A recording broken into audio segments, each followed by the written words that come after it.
ನಾರಾಯಣರವರ ಇವತ್ತು ಹುಟ್ಟುಹಬ್ಬದ ಒಂದು ಆಚರಣೆಯನ್ನು ಇಡೀ ತಾಲೂಕಿನಾದ್ಯಂತ ಬುದ್ಧಿಮಾಂದ್ಯ ಶಾಲೆಯ ಒಂದು ಮಕ್ಕಳ ಜೊತೆಯಲ್ಲಿ ಹಾಗೂ ನಮ್ಮ ಕುಡುಮಲೆ ವೃತ್ತದ ಶ್ರೀ ಕ್ಷೇತ್ರ ಶಿವಸಾಯಿ ಹನುಮಾನ್ ದೇವಸ್ಥಾನ ಹಾಗೂ ಕುವೆಂಪು ಗ್ರಾಮೀಣ ವಿದ್ಯಾಸಂಸ್ಥೆಯ ಒಂದು ಆಶ್ರಯದಲ್ಲಿ ಮಕ್ಕಳ ಒಂದು ಜೊತೆಯಲ್ಲಿ ಇವತ್ತು ಆಚರಿಸ್ಕೊಂಡಿರ್ತಕ್ಕಂಥದ್ದು ಬಹಳ ಸಂತೋಷಕರವಾಗಿರ್ತಕ್ಕಂಥ ವಿಷಯ.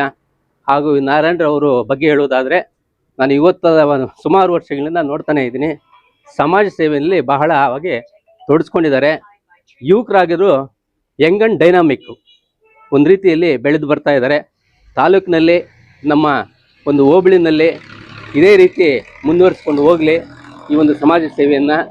ಅವರ ಒಂದು ಕುಟುಂಬಕ್ಕೆ ಅವರಿಗೆ ಆರೋಗ್ಯ ಐಶ್ವರ್ಯವನ್ನು ಕೊಟ್ಟು ಒಂದು ಮಹತ್ವದ ರೀತಿಯಾಗಿರ್ತಕ್ಕಂಥ ಉನ್ನತ ಮಟ್ಟಕ್ಕೆ ಈ ಸಮಾಜ ಸೇವೆಯಲ್ಲಿ ತೋಡಿಸ್ಕೊಂಡು ಹೋಗಲಿ ಅಂತ ಹೇಳ್ತಕ್ಕಂಥ ಸಂದರ್ಭದಲ್ಲಿ ಇವತ್ತು ನಾವೆಲ್ಲರ ಪರವಾಗಿ, ನಮ್ಮ ಶಾಲೆ ಪರವಾಗಿ, ಶಿಕ್ಷಕರ ಪರವಾಗಿ, ವಿದ್ಯಾರ್ಥಿನಿಯ ಪರವಾಗಿ ಅವರು ಉತ್ಪೂರ್ವಕವಾಗಿರ್ತಕ್ಕಂಥ ಹುಟ್ಟುಹಬ್ಬದ ಶುಭಾಶಯಗಳನ್ನು ಮಗದೊಮ್ಮೆ ಹೇಳ್ತಾ ಇದ್ದೀವಿ.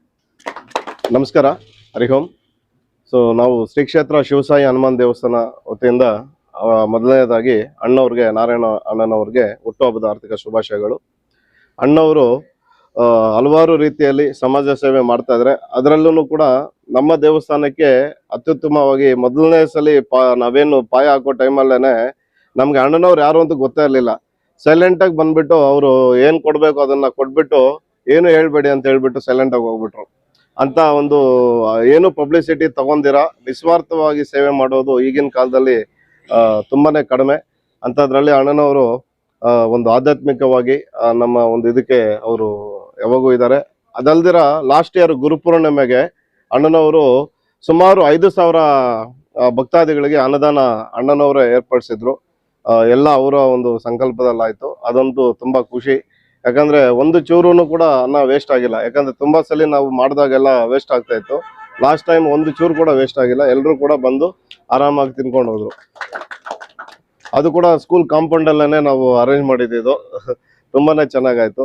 ಸೊ ಯಾವಾಗೂ ಕೂಡ ಅಣ್ಣನವರು ಇದೇ ರೀತಿ ನಮ್ಗೆ ಸಂಪರ್ಕದಲ್ಲಿರ್ಲಿ, ಮತ್ತೆ ಸಮಾಜ ಸೇವೆಯಲ್ಲಿ ಇರ್ಲಿ, ಮತ್ತೆ ಅವ್ರಿಗೆ ಶ್ರೀ ಸಾಯಿಬಾಬಾ ಅವರು ಮತ್ತು ಆಂಜನೇಯ ಅಪಾರ ಒಂದು ಕೃಪಾ ದೃಷ್ಟಿ ಅವ್ರ ಮೇಲೆ ಇರಲಿ. ಇನ್ನು ಮುಂದಿನ ದಿನಗಳಲ್ಲಿ ಅವರು ಮತ್ತಷ್ಟು ಎತ್ತರಕ್ಕೆ ಬೆಳೀಲಿ ಅಂತ ನಮ್ಮ ಆಶಯ.